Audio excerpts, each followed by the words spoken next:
Hello, আসসালামু আলাইকুম। আশা করি সকলেই অনেক ভালো আছেন। তো আজকে ফটোশপের A to Z টুলস নিয়ে কথা বলবো। ফটোশপের A to Z টুল সম্পর্কে অনেকগুলো ভিডিও থাকবে। সো এটা হলো ফটোশপের ইন্টারফেস।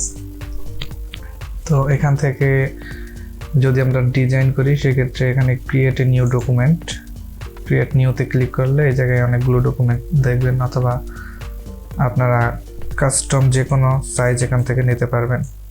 এখানে বিভিন্ন সাইজ রয়েছে। যদি আমরা প্রিন্টে যাই তাহলে এখানে letter size, legal and A4 size, A6, A5 বিভিন্ন ধরনের সাইজ রয়েছে। এখান থেকে আমরা যে কোনো কাস্টম সাইজ নিতে পারি আমাদের ডিজাইনের জন্য। যদি আমরা যে কোনো কিছু ডিজাইন করতে চাইলে এখানে আমাদের সেই ডিজাইনের সাইজ অনুযায়ী যে কোনো ডিজাইনের সাইজ অনুযায়ী আর কি এখানে আকারটা নিতে হবে।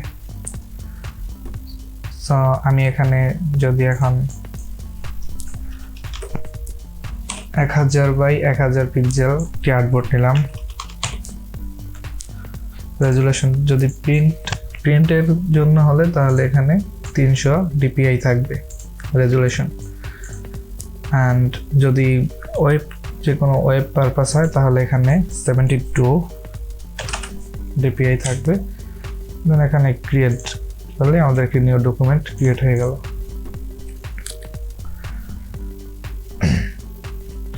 আর যদি আমরা ফটোশপে কোনো ইমেজ ওপেন করতে চাই তাহলে আমাদেরকে যে কোনো একটি ইমেজ এখান থেকে ড্র্যাগ অ্যান্ড ড্রপ করে এখানে ছেড়ে দিলেই এটা ওপেন হয়ে যাবে। অথবা ফাইল থেকে যদি আমরা ওপেনে ক্লিক করি, যে ওপেন অ্যাজ বা ওপেনে ক্লিক করি তাহলে আমরা এখান থেকে ফাইল ওপেন করতে পারবো। সো আমরা একটি নিউ ডকুমেন্ট নিয়ে নেই। এটা হচ্ছে মুভ টুল, যে কোনো জিনিসকে মুভ করা যায়। তো আমরা যদি এখানে একটি শেপ ড্রয়িং করি, এই যে মুভ টুলটা দিয়ে আমরা এটাকে যে কোনো দিকে নাড়াচাড়া করতে পারছি। এটা হচ্ছে মুভ টুল, এটা দিয়ে যে কোনো কিছুকে যে কোনো দিকে নাড়াচাড়া করা যায়। দেন তারপর হচ্ছে রেক্টেঙ্গুলার মার্কুই টুল, এটা দিয়ে যে কোনো এরিয়াকে, নির্দিষ্ট একটা এরিয়াকে সিলেক্ট করতে পারবেন। এখানে আর অনেকগুলো টুলস রয়েছে। ইলিপ্টিক্যাল মার্কুই টুলস, এই যে ইলিপ্টিক্যাল মার্কুই টুলস, এটা দিয়ে আপনারা যে কোনো নির্দিষ্ট এরিয়াকে সিলেক্ট করতে পারবেন। যদি এটা এখানে শিফট ক্লিক করলে সাইজটা একটু, যদি শিফট অ্যান্ড অল্ট ক্লিক করি তাহলে একদম সেন্টার পজিশনে এটা গোল হয়ে আসবে। এখানে এরকম আরো অনেক টুলস রয়েছে। অ্যান্ড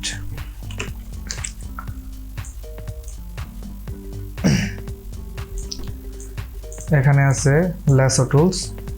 ল্যাসো টুলস দিয়ে যে কোনো এরিয়াকে সিলেক্ট করতে পারবেন,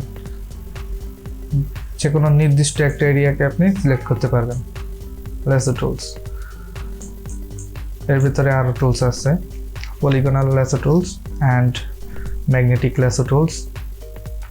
এগুলো দিয়েও বিভিন্ন জায়গায় সিলেক্ট করতে পারবেন। এরকম ভাবে যে কোনো নির্দিষ্ট এরিয়াকে সিলেক্ট করা যায়। তারপরে আছে অবজেক্ট সিলেকশন টুলস, যে কোনো অবজেক্টকে এটা সিলেক্ট করে।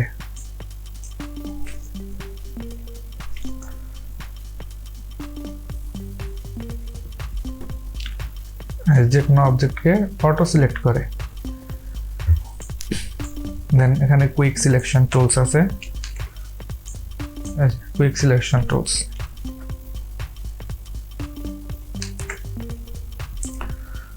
এগুলোর উপরে একটি ভিডিও আসবে প্রতিটা টুলসের ব্যবহার নিয়ে।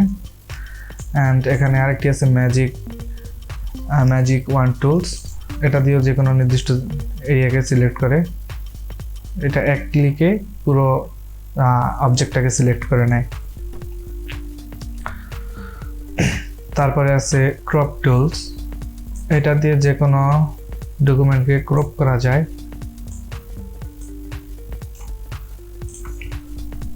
যে কোনো ডকুমেন্টকে ক্রপ করা যায়। এটার ভিতরে আরও টুলস আছে, পার্সপেক্টিভ, ক্রপ টুলস, আরও অনেকগুলো টুলস রয়েছে। অ্যান্ড এটা হচ্ছে আইড্রপার টুলস, যে কোনো কালারকে পিক করে নেওয়া যায়। যেমন আমি যদি এখন এখানে ক্লিক করি, দেখুন সাদা হয়ে গেছে, সাদা ক্লিক করছি তাই এই রঙটা এখান থেকে আইড্রপার টুলটা এই রঙটাকে এখানে সিলেক্ট করে ফেলছে। যদি এখন আমি কালোর উপরে ক্লিক করি তাহলে দেখুন এই যে কালো সিলেক্ট করে ফেলছে।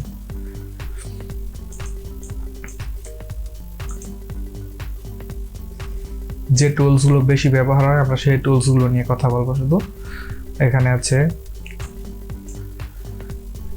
Spot healing brush tool and healing brush tool, patch tool. এই তিনটি টুলস খুব কার্যকর।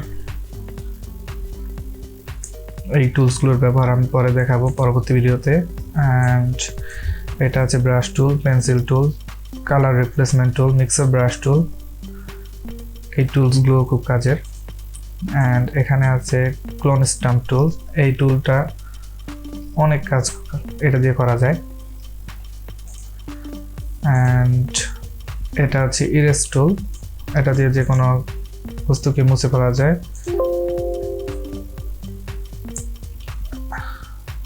আমার এই লেয়ারটি স্মার্ট অবজেক্ট আছে তাই এখানে একটি ওয়ার্নিং দেখাচ্ছে। আমি যদি এটাকে রাস্টারাইজ করে নেই, রাস্টারাইজ লেয়ার করে নেই, তাহলে এখন আমি এটাকে মুছতে পারতেছি। যে দেখুন যে কোনো ইরেজ টুল দিয়ে যে কোনো বস্তুকে মুছে ফেলা যায়, যে কোনো অবজেক্টকে মুছে ফেলতে পারবেন।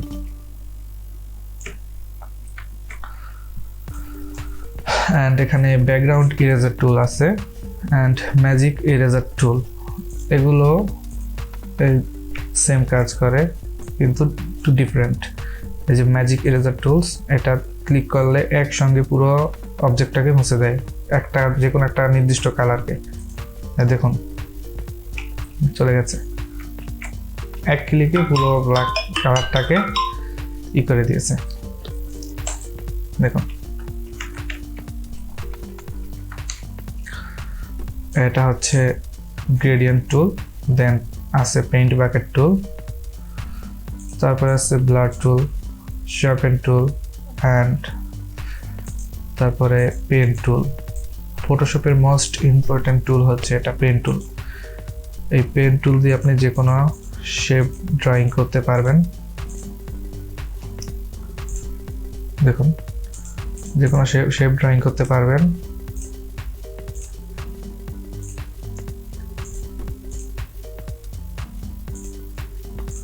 স্টপটা অফ করে দিলাম।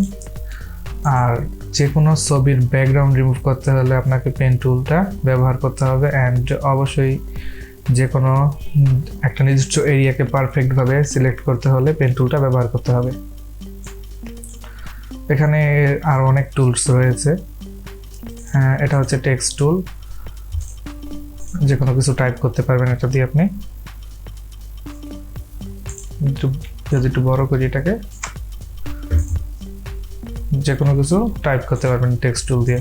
এখানে যদি আমি এখন লিখি আমার নাম KAZI কাজী TAOSID, দেখুন এটা দিয়ে যে কোনো কিছু টাইপ করতে পারবেন। এখান থেকে কালার চেঞ্জ করতে পারবেন।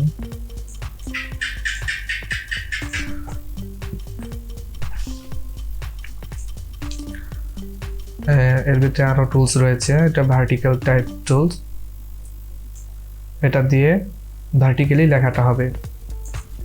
দেখুন আমি একটু বড় করে দিই।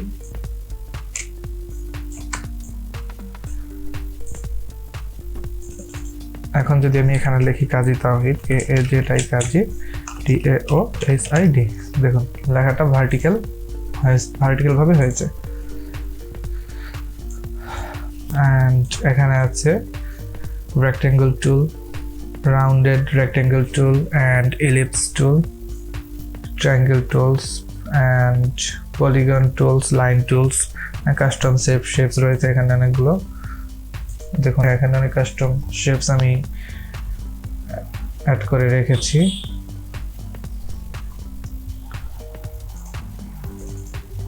যে কোনো একটা শেপ যদি অল্ট অ্যান্ড শিফট প্রেস করি তাহলে পুরো পারফেক্টভাবে এটা হচ্ছে। স্টকটাকে অফ করে দেই, দেখুন। অ্যান্ড এগুলোই, এই টুলসগুলো দিয়ে সব বেশি কাজ করা হয়ে থাকে। পরবর্তী ভিডিওতে প্রতিটা টুলসের ব্যবহার নিয়ে দেখাবো কিভাবে প্রতিটা টুলস ব্যবহার করতে হয়। ছোট ছোট ভিডিও আসবে প্রতিটা টুলসের উপর।